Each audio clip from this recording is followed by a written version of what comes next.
this part of our film series, we are going to discuss a problem in flying which you as an Army aviator must develop an instinctive ability to deal with. The problem is wind. Air is the medium in which you fly. When the air is moving, your plane moves right along with it. To make the effect of wind on flight very clear to you, let's look at this illustration. The plane is flying with an airspeed of 90 miles an hour. It is also moving over the ground with a ground speed of 90 miles an hour. Now, if the plane encounters a headwind, the rate at which it is moving over the ground will diminish proportionately.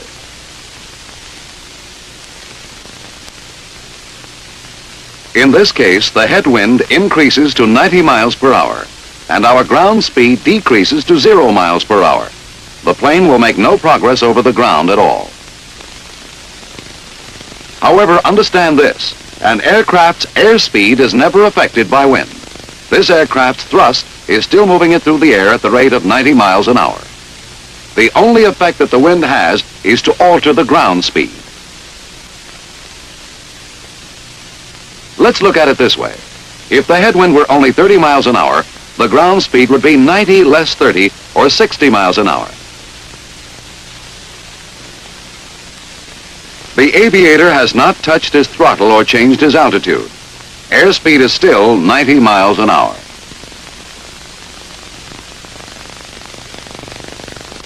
If the plane encountered a tailwind of 30 miles an hour, ground speed would increase to 120 miles an hour.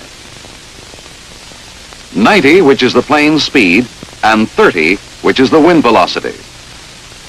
The thing to remember is this. Airspeed remains constant unless you do something to change it. But ground speed can be faster or slower than airspeed, depending on whether you have a tailwind or a headwind. Mr. Narrator. Yes, Mr. Bird Dog. I think you've been stacking the cards on us.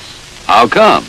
In the last picture, you showed us how we can line up the plane with a water tower and a barn and just go there. Seems to me this wind bit is going to louse that all up if it's blowing across the plane's course. Why didn't you tell us about that, huh? Listen, Bird Dog. In the last picture, we were talking about the attitudes of a plane, not about wind effect. We're going to discuss crosswinds right now. That's better.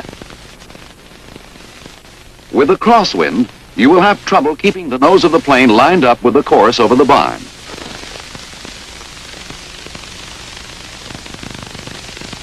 Very soon, as a matter of fact, you will forget the barn and simply try to avoid missing the tower altogether. Here's what is happening. The crosswind has drifted you constantly to the right, so that you had to make a number of small corrections to the left in order to continue to fly toward the tower. There is a much easier way to do this. Starting back at the original point, select a straight course to the tower by sighting over the barn. Very soon you will notice that you are being drifted to the right by the crosswind. Instead of simply realigning your heading with the tower, choose a heading slightly into the wind, to the left, or upwind of the tower. Now you are flying a straight course to the tower. Instead of making a number of small corrections to keep your nose aligned with the tower, make one major correction. This technique is called crabbing.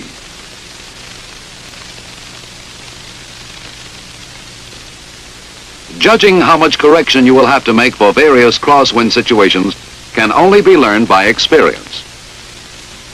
For a right quartering headwind, we will crab slightly to the right.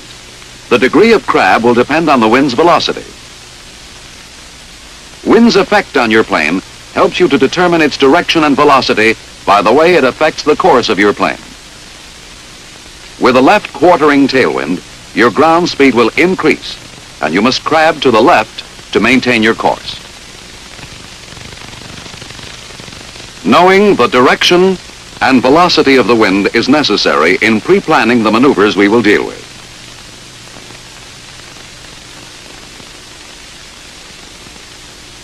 Wind has the same effect on turning flight that it has on straight flight.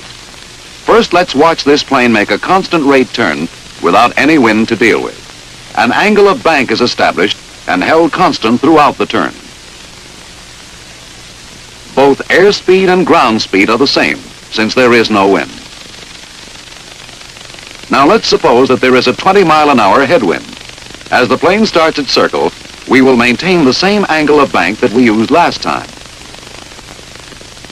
At the start, the plane's ground speed is reduced by the 20-mile-an-hour headwind.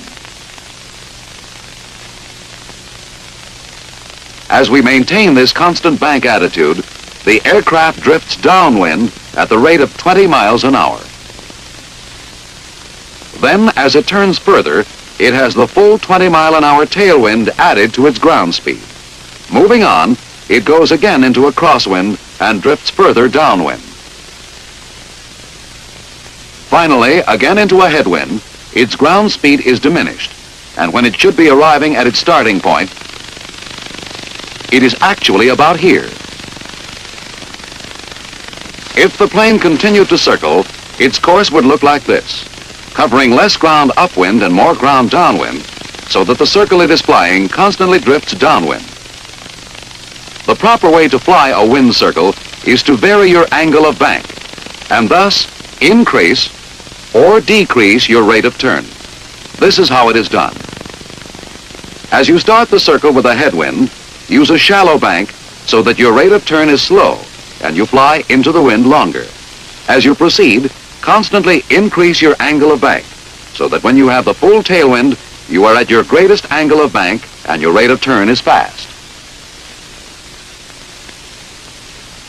As you turn out of the tailwind, gradually decrease your angle of bank so that as you again come into the headwind, you're in a shallow bank and your rate of turn is slow.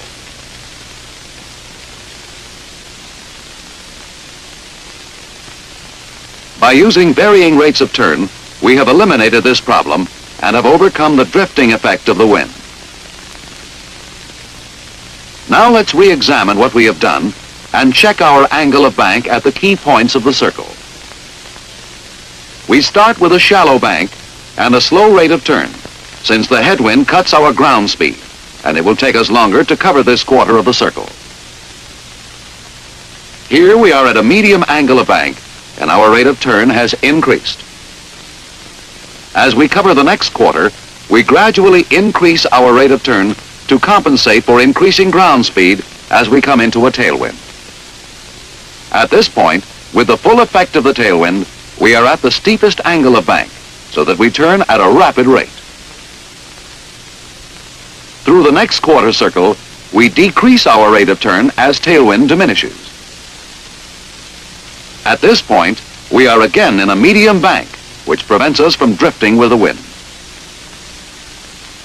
We reduce bank gradually through the final quarter, since we are coming into the headwind. As we pass over the starting point, we are in a wings level attitude. To repeat, you must know the direction and approximate velocity of the wind to perform this maneuver successfully.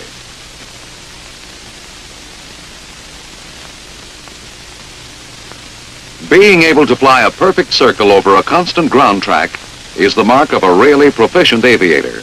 It requires planning ahead of your aircraft, division of attention, and instinctive handling of your controls.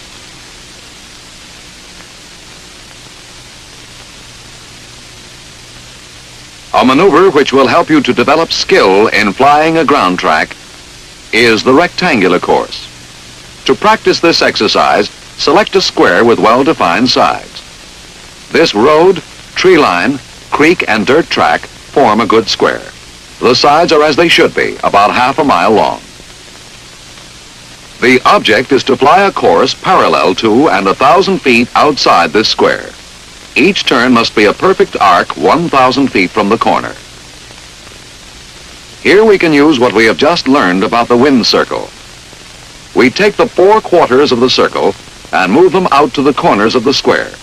Actually, we are going to fly a wind circle with straight legs half a mile long between each quarter of the circle. Let's say the wind is coming from here. The course can be entered at any point. We will enter flying with a direct headwind. No drift correction is required. As we reach the reference line where we begin our first turn, remember the wind circle. With a headwind, the bank is shallow at first, increasing to a medium bank. Roll out as you come in line with the end of the leg you have just completed. Plan your roll out so your wings are level and the aircraft is crabbed into the wind. The next turn is downwind. It must be made with a medium bank initially, increasing to a steep bank to maintain the ground track. As you roll out on the next leg, no crab is required. Throughout this exercise, you must divide your attention between flying the plane and checking your course on the ground. Now we will turn out of a tailwind, so we start with a steep bank, decreasing to a medium bank. We roll out with a crab established when we can look straight down the side of the rectangle we flew parallel to. The skillful aviator learns to roll out at just the right point and with just the right drift correction. The final turn is into a headwind, so we start with a medium bank and reduce it to a shallow bank. A good rectangular course is not easy. It is good practice since it closely simulates the kind of work you will do as Army aviators, holding a safe and controlled track over the ground while your attention is focused on a ground object. Practice it until you can keep your course parallel with the sides of the square and your turns centered on the corners. Here is another variation of the wind circle which will develop your ground track ability. It is called S-turns across a road. Locate a straight road with the wind blowing across it. The object is to fly a series of S-turns back and forth across the road. Each turn has a radius of a quarter mile, and you cross the road at intervals of 1/2 mile. Enter the maneuver flying into the wind. Just as in the wind circle, we vary our bank to fly a circular course over the ground.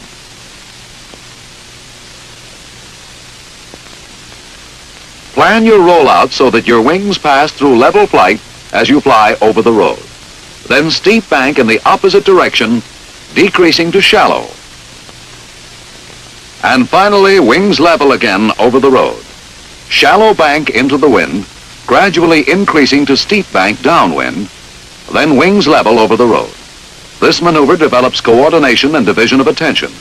It will teach you to handle your controls instinctively.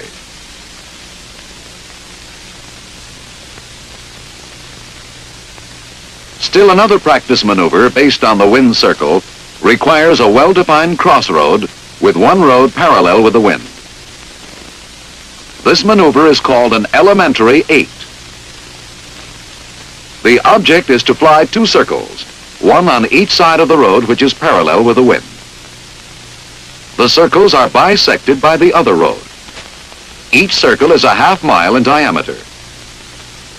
Since you may not find a crossroad with the wind just right, it's wise to enter the maneuver a 1/2 mile downwind from the crossroad so that you can assume a proper crab attitude for the existing wind. As you pass over the crossroad, enter a shallow bank.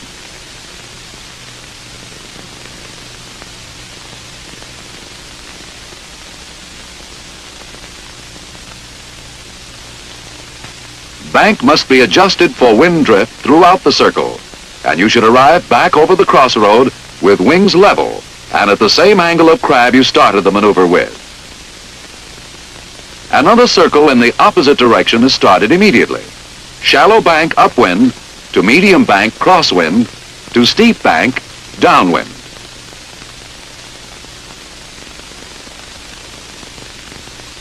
The test of your ability lies in maintaining accurate drift correction so that each circle starts at the intersection and is exactly bisected by this road.